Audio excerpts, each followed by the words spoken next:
اعوذ باللہ من الشیطان اللعین الرجیم، بسم اللہ الرحمن الرحیم۔ حاضرین و ناظرین، السلام علیکم ورحمۃ اللہ وبرکاتہ۔ آج ہم آپ کی خدمت میں ایک کتاب فاتح کوفہ و شام، یہ کتاب حضرت امام سید الساجدین زین العابدین علیہ السلام کی ذات اقدس سے منسوب ہے، اور اس کتاب کو تالیف کیا ہے آیت اللہ باقر شریف القرشی اعلی اللہ مقامہ نے، اور اس کا ترجمہ اور شرح پیش کیا ہے جناب علامہ الطاف حسین کلاچی صاحب حفظہ اللہ، جو پاکستان میں اس وقت الحمدللہ ثم الحمدللہ انتہائی ذمہ داری کے ساتھ مکتب اہل بیت علیہ السلام کی خدمت کا بیڑا اٹھائے ہوئے ہیں۔ ادارہ منہاج الصالحین، جس کے مؤسس و بانی جناب علامہ ریاض حسین جعفری صاحب حفظہ اللہ، کہ جنہوں نے ہزاروں کتابیں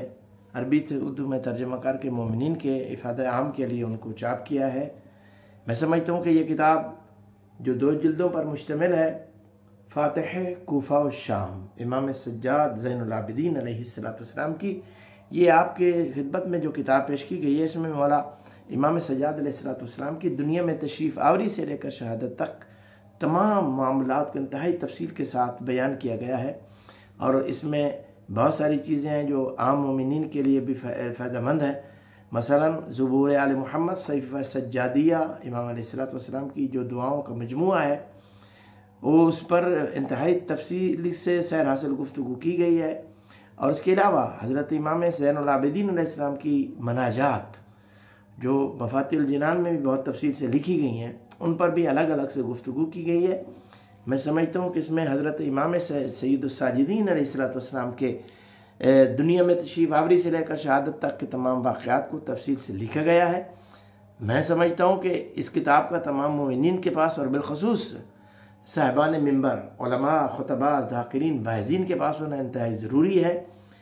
اور میں آپ سے التماس کرتا ہوں کہ اس کتاب کو خود بھی خریدیں اور اپنے تمام دوستوں کو، اہل ایمان کو بھی اس کی طرف متوجہ کریں، چونکہ ارشاد ذات واجب ہے، تعاونوا علی البر والتقوی ولا تعاونوا علی الاثم والعدوان، کہ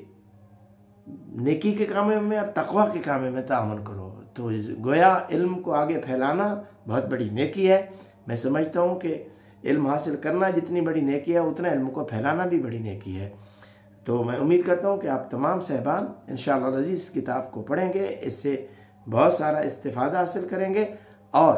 اس کتاب کو اردو میں ترجمہ کرنے والا ادارہ منہاج الصالحین اور ان کے بانی اور ان کے تمام معاونین علماء ذمہ داران کے لیے بھی دعا میں ان کو یاد رکھیں گے۔ والسلام علیکم ورحمۃ اللہ وبرکاتہ۔